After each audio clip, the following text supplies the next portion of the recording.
welcome back to my YouTube channel. Aku Wilda Yilmizar, halo. Oke, di video kali ini aku akan rewind 1 tahun perjalanan aku pasang behel di FEC Dental Clinic. Sebenarnya nggak 1 tahun pas sih, tapi 1 tahun 3 bulan. Karena aku pasangnya dulu itu di bulan Januari tahun 2021. Nah, di video kali ini aku akan bahas perubahannya apa aja sejauh ini, kemudian total biaya yang udah aku habiskan berapa. So ya, seperti biasa sebelum kita ke videonya, jangan lupa buat support channel aku dengan cara like, comment, dan subscribe. Thank you. Pertama, untuk di bulan Januari tahun 2021, aku pasang behelnya tepatnya di tanggal 2 Januari. Jadi untuk di bulan pertama itu emang tahapannya tahapan penyesuaian gitu. Jadi dari kita yang belum pernah pasang behel nih, kemudian dipasangin behel, yaitu akan ada rasa sakit, kemudian ngilu juga karena kayak giginya ketarik sana sini, kemudian juga jadi susah makan gitu. Nah, emang di bulan pertama ini berat karena banyak rasa nggak nyamannya gitu loh. Tapi dalam 1 bulan pertama itu udah ada pergeseran pada giginya atau ada perubahan walaupun nggak signifikan ya. Karena emang kemarin itu gigi aku terlalu rapat dan terlalu berdempetan, jadi ruang untuk bergesernya itu terlalu kecil gitu. Jadi perubahannya nggak terlalu signifikan gitu. Next, bulan Februari itu bulan pertama aku kontrol, cuman karena dokternya memberikan aku dulu waktu untuk penyesuaian terhadap behelnya, jadi tidak ada tindakan apa-apa di kontrol pertama kecuali ganti karat behelnya aja gitu. Tapi ini nggak berlaku di semua dokter ya, tergantung lagi dengan dokter kita masing-masing, apakah di bulan pertama langsung ada tindakan atau dokternya kayak aku yang memberikan aku dulu waktu untuk penyesuaian terhadap behelnya gitu. Next, di bulan Maret tahun 2021, di sini aku kontrol kedua. Di kontrol inilah baru aku ada tindakan, yaitu cabut gigi geraham aku yang bagian atas sebelah kanan. Nah, untuk proses pencabutan ini juga udah diinformasikan sama dokternya di awal sebelum aku pasang behel. Diinformasikan ada berapa gigi aku yang perlu dicabut untuk merapikan gigi aku dan biayanya berapa gitu. Jadi udah diinformasikan di awal gitu. Kalau misalnya teman-teman gak diinformasikan di awal, teman-teman bisa tanya aja sama dokternya untuk alasan dan biaya-biayanya. Next, di bulan April tahun 2021, aku melakukan pencabutan gigi lagi waktu kontrolnya. Gigi yang dicabut itu gigi geraham atas sebelah kiri. Kenapa sih pencabutannya dilakukan terpisah? Kenapa sih nggak berbarengan aja kiri dan kanan? Karena kalau misalnya dicabut berbarengan kiri dan kanan, itu bikin aku nggak bisa makan sama sekali gitu loh. Jadi alhamdulillahnya dokternya memikirkan sejauh itu untuk kenyamanan di akunya. Nah, masuk di bulan Mei dan Juni itu kan pasca pencabutan gigi, sehingga udah ada ruang kosong. Jadinya di 2 bulan itu fokusnya buat menarik gigi gingsul atau gigi taring aku itu ke ruang kosong yang udah ada gitu. Nah, di 2 bulan itu juga aku dipasangin alat tambahan namanya buckle tube. Nah, buckle tube ini bentukannya sama kayak bracket biasa yang di bagian pengunci bagian geraham itu kayak gini. Nah, ini tuh aku dipasanginnya 4, kiri kanan atas bawah gitu. Jadi di bulan Mei aku dipasangin 2, kemudian di bulan Juni aku juga dipasangin 2. Kenapa sih aku dipasangin buckle tube? Karena gigi geraham aku yang bagian atas itu dia agak turun gitu loh. Jadi perlu ditarik lagi, dikeatasin lagi biar dia sejajar sama gigi sampingnya gitu. Nah, di 6 bulan itu pasang behel itu merupakan fase terberat bagi aku ya, karena dengan rasa sakit yang aku rasakan, kemudian juga dengan makan yang susah, yang gak nyaman juga karena nyangkut sana sini gitu ya. Terus makannya gak seenak orang yang gak pakai behel gitu. Dan kemudian juga dengan biaya yang aku keluarkan cukup mahal gitu ya. Jadi ada sedikit rasa penyesalan di 6 bulan pasang behel itu gitu.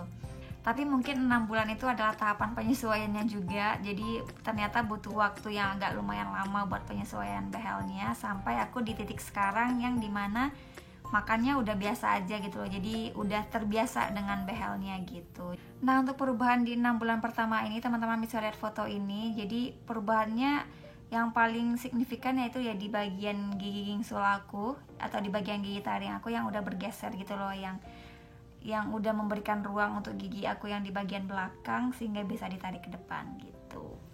Next, di bulan Juli tahun 2021 aku dipasangin alat tambahan lagi waktu kontrolnya, yaitu elastic rubber band atau karet elastis, dan dipasanginnya itu di bagian gigi kiri dan kanan gitu. Dan teman-teman bisa lihat videonya yang ini.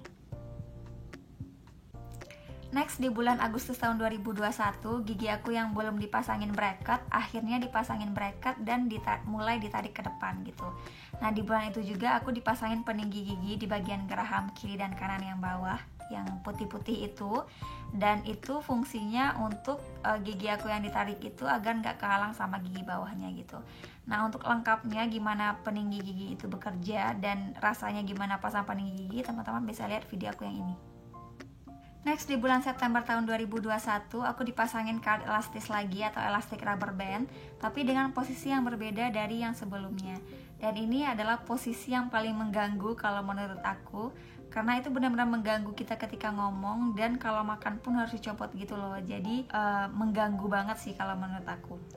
Nah, sampai di bulan September tahun 2021 inilah aku merasakan perubahan-perubahan yang cukup signifikan, yang aku bahkan terlihat giginya udah rapi gitu loh, sehingga rasa-rasa penyesalan yang sebelumnya itu udah nggak ada lagi. Kemudian juga aku udah benar-benar kayak menyesuaikan diri gitu loh dengan behelnya, udah nggak keganggu lagi sama sekali ketika makan. Sekarang pun kayak makan apa aja juga dimakan gitu, dan udah nggak keganggu sama sekali gitu loh sama keberadaan behel ini gitu.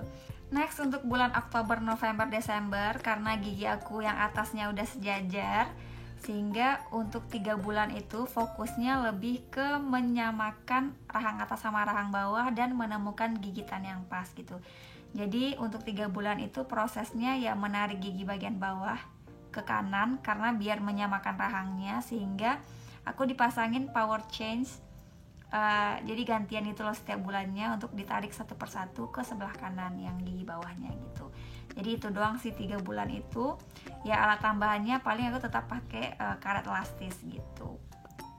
Dan inilah kondisi gigi aku yang sekarang. Alhamdulillah udah mulai rapih, tapi emang gak bisa dicopot juga behelnya gitu, karena masih ada ini yang aku harus beresin. Kemudian sekarang dokternya juga masih fokus mencari rahang aku yang pas gitu loh, presisi antara atas dan bawah gitu. Dan untuk update terakhir, aku masih harus dipasangin karet elastis, dan aku pasangnya tuh mulai dari sini, ke sini, terus ke sini, ini. Jadi untuk terakhir updateannya ya aku masih pasang karet elastis kayak gini selama 1 bulan gitu. Tapi minggu depan aku akan kontrol, nanti aku akan kasih update lagi ke kalian gitu. Dan inilah perubahan-perubahan gigi aku selama 15 bulan pasang behel ini. Teman-teman bisa lihat fotonya. Jadi dari awal aku yang belum pasang behel, kemudian di 6 bulan pertama aku pasang behel, dan sekarang gigi aku seperti ini di bulan ke-15 pasang behel gitu. Ya alhamdulillah udah banyak perubahan di dalam waktu 1 tahun 3 bulan ini. Dan walaupun perjuangan awalnya agak berat, tapi alhamdulillah dengan hasil yang sejauh ini sekarang aku merasa udah nggak menyesal lagi dan udah terbiasa lagi. Jadi untuk teman-teman yang baru pasang behel, jangan merasa menyerah, karena akan ada fase yang kayak aku ini yang merasa kayak alhamdulillah giginya udah rapi, udah nggak ada penyesalan lagi pasang behelnya gitu.